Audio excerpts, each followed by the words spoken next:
Bismillahirrahmanirrahim. Ada banyak sekali ayat di dalam Al-Quran yang menerangkan tentang tauhid kepada Allah Subhanahu wa Ta'ala. Kita ambil contoh, yaitu ayat yang terdapat di dalam surat An-Nisa yang berbunyi, A'udzubillahi minasyaitonirrajim, wa'budullaha wa la tusyriku bihi syai'a. Sembahlah Allah atau beribadahlah kalian kepada Allah dan janganlah kalian menyekutukannya dengan sesuatu apapun. Dari ayat ini kita dapati dua poin yang sangat penting. Yang pertama ada makna tauhid, yaitu mengesahkan Allah Subhanahu wa taala, untuk beribadah hanya kepadanya. Dan makna yang kedua adalah uh, uh, makna syirik, yaitu larangan untuk berbuat syirik kepada Allah Subhanahu wa taala. Jadi makna yang pertama yaitu perintah beribadah hanya kepada Allah. Makna yang kedua yaitu larangan menyekutukannya. Jadi di saat kita beribadah, Allah Subhanahu wa taala melarang kita untuk mempersekutukannya dengan sesuatu apapun di dalam beribadah. Makanya Allah Subhanahu wa taala dengan tegas mengatakan wa'budullah. Kalian sembahlah Allah Subhanahu wa taala, beribadahlah kalian kepada Allah Subhanahu wa taala, wala tusyriku bihi syai'a, dan janganlah kalian menyekutukan Allah Subhanahu wa taala dengan sesuatu apapun.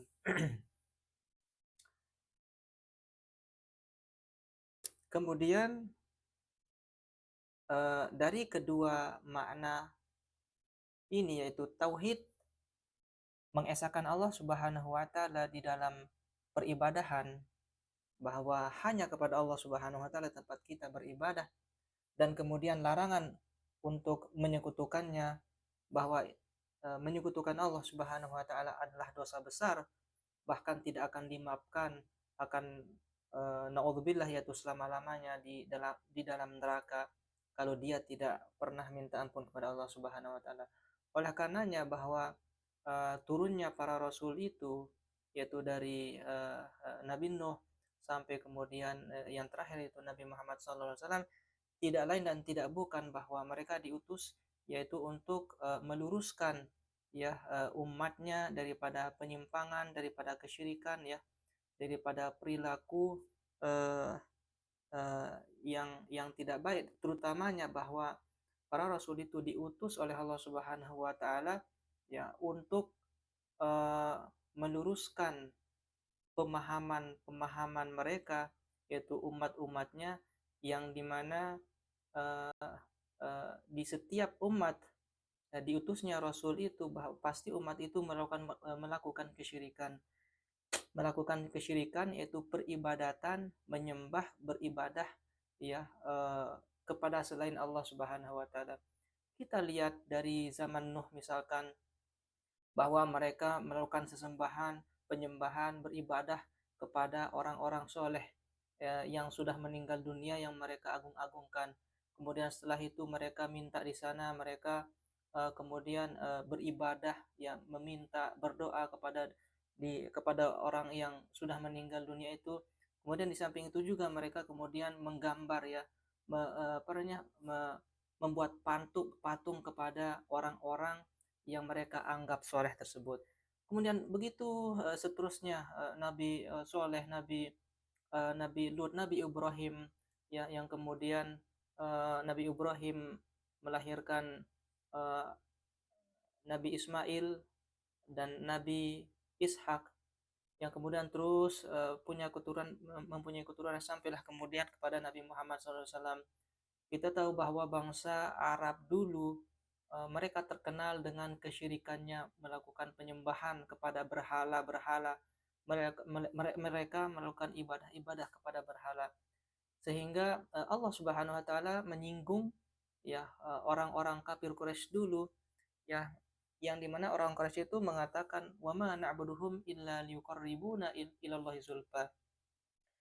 Adalah kami beribadah kepadanya, yaitu para patung-patung itu, para berhala-berhala itu, kecuali kami illa liqarribuna, kecuali patung-patung semuanya berhala-berhala itu bisa mendekatkan kami kepada Allah Subhanahu. Jadi mereka menggunakan apa namanya patung atau berhala itu untuk mendekatkan diri mereka pada Allah Subhanahu wa taala. Artinya mereka melakukan tawasul. Tawasul untuk mendekatkan diri mereka masing-masing kepada Allah Subhanahu wa taala. Jadi ibadah mereka itu adalah uh, mereka memang beribadah kepada patung-patung itu, kepada berhala-berhala itu dengan tujuannya untuk mendekatkan diri kepada Allah Subhanahu wa taala. Nah, inilah yang disanggah oleh Islam. Inilah yang diluruskan oleh Nabi Muhammad SAW. Itulah tugasnya kemudian para rasul itu kemudian sampai kepada Nabi Muhammad SAW untuk meluruskan pemahaman mereka, untuk meluruskan penyimpangan mereka. Inilah makna tauhid, ya, karena orang-orang Quraisy itu, ya, mereka tahu bahwa Allah Subhanahu wa taala juga menciptakan mereka. Mereka juga tahu bahwa Allah Subhanahu wa taala menciptakan alam semesta dan lain sebagainya. Nah, tetapi lambat laun kemudian uh, hilangnya ilmu dan lain sebagainya, dan beberapa kurun waktu yang begitu lamanya, maka muncullah kejahilan. Makanya disebut dengan zaman jahiliyah. Itu sudah tidak adanya ilmu, sudah terjerumus di dalam tradisi-tradisi yang menyimpang, yang menyalahi aturan-aturan agama, yaitu waktu itu adalah apa namanya syariatnya Nabi Ibrahim. Mereka menyimpang daripada ajaran-ajaran Nabi Ibrahim. Banyak penyimpangan-penyimpangan yang mereka lakukan menyalahi daripada syariatnya Nabi Ibrahim. Kemudian turunlah Nabi Muhammad untuk meluruskan itu, untuk memberi peringatan dan kabar gembira lah tentunya bagi orang-orang yang masuk kepada Islam, dan memberi peringatan kepada mereka yang membangkang. Nah, kemudian karena mereka tahu bahwa Allah itu adalah Tuhan semesta alam yang menciptakan mereka, yang kemudian yang menciptakan alam semesta, tetapi mereka tidak beribadah kepada Allah Subhanahu wa taala. Nah, di sinilah masalahnya. Di sinilah masalahnya. Seharusnya bahwa mereka hanya beribadah menyembah kepada Allah Subhanahu wa taala, tetapi karena mereka sudah terjerumus di dalam kekafiran, yaitu kesyirikan, dan lebih apa namanya mementingkan tradisinya daripada jalan yang benar, ya, daripada jalan yang benar, akhirnya mereka kemudian enggan untuk menerima Islam. Yang walaupun demikian ada kemudian sekelompok orang dari orang-orang yang lemah, orang-orang miskin, kemudian yang ikut menerima Islam. Allah Subhanahu wa taala membuka hati mereka untuk memeluk Islam. Tetapi banyak di antara mereka, tokoh-tokoh pembesar kaum kafir Quraisy itu, yang enggan untuk menerima kebenaran. Abu Jahal, Abu Lahab, dan tokoh-tokoh kaum kafir Quraisy yang lain.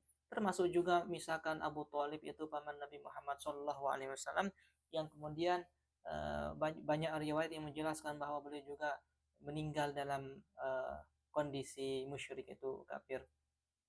Nah, inilah makna tauhid. Tauhid itu adalah beribadah hanya kepada Allah Subhanahu wa taala. Makanya antara ibadah dan syirik ini digandengkan. Karena ini dua makna, dua pokok dasar di dalam beragama. Itu bahwa kita sebagai orang Islam itu harus menyembah, harus beribadah hanya kepada Allah Subhanahu wa taala. Harus beribadah kepada Allah Subhanahu wa taala, jangan pernah sandingkan dengan sesuatu apapun di dalam peribadatannya. Nah, jangan pernah sandingkan Allah Subhanahu wa taala dengan sesuatu apapun di dalam ibadahnya. Karena Allah Subhanahu wa taala melarang, wa'budullaha wa la tusyriku bi syai'an. Beribadahlah kalian kepada Allah, sembahlah kalian Allah Subhanahu wa taala, janganlah kalian menyekutukannya dengan sesuatu apapun. Sehingga kita dapat ambil makna bahwa ada perintah untuk mentauhidkan Allah, bahwa hanya Allah yang harus disembah, yang harus diibadahi. Kemudian jangan pernah menyekutukan Allah Subhanahu wa taala dengan sesuatu apapun di dalam ibadahnya. Oleh karenanya kemudian makna itulah makna daripada lafaz la ilaha illallah. La ilaha la ilaha Nah, itulah kemudian makna la ilaha illallah. Apa makna la ilaha illallah? Yaitu tidak ada Tuhan yang berhak untuk diibadahi.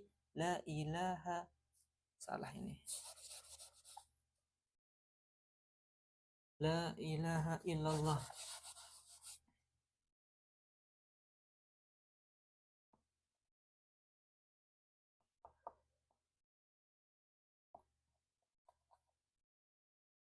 Illallahu.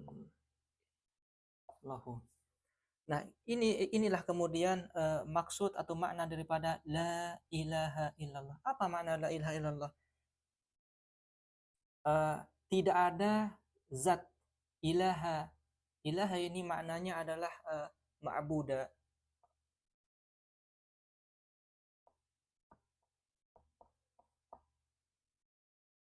Ma'buda. La ilaha illallah. Tidak ada Tuhan, ya.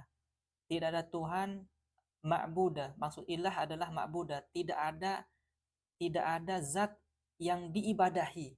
Tidak ada zat yang diibadahi, kemudian nanti juga takdirannya bihakin,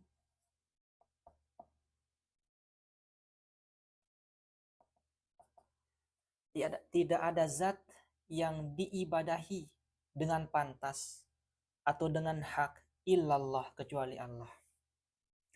Nah, inilah maknanya la ilaha illallah. Tidak ada Tuhan yang berhak untuk diibadahi, tidak ada Tuhan yang berhak untuk diibadahi kecuali Allah. Karena orang-orang Quraisy waktu itu uh, bukan mereka tidak tahu bahwa Allah Subhanahu wa taala sebagai pencipta alam semesta, bahkan yang menciptakannya dan lain sebagainya. Bukan mereka tidak tahu, tetapi mereka tahu. Tapi itulah masalahnya, kemudian mereka tidak mau menyembah, beribadah hanya kepada Allah. Oleh karenanya mereka menyekutukan Allah dengan benda-benda, dengan patung-patung, berhala dan lain sebagainya.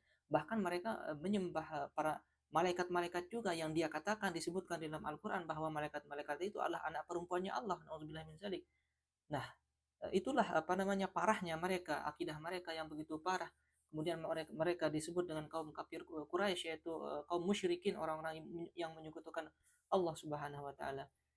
Jadi bukan mereka tidak tahu bahwa Allah itu adalah Tuhan yang menciptakan alam semesta ini, yang menciptakannya, tetapi masalahnya kemudian mereka tidak mau beribadah atau menyembah hanya kepada Allah. Nah, itulah kemudian makna tauhid, yaitu pada lafaz la ilaha illallah, bahwa tidak ada Tuhan yang pantas untuk diibadahi atau yang pantas untuk disembah illallah. Jadi hanya Allah Subhanahu wa taala, zat ya satu-satunya yang harus disembah, yang harus diibadahi. Jangan sekalipun menyekutukan Allah dengan sesuatu apapun.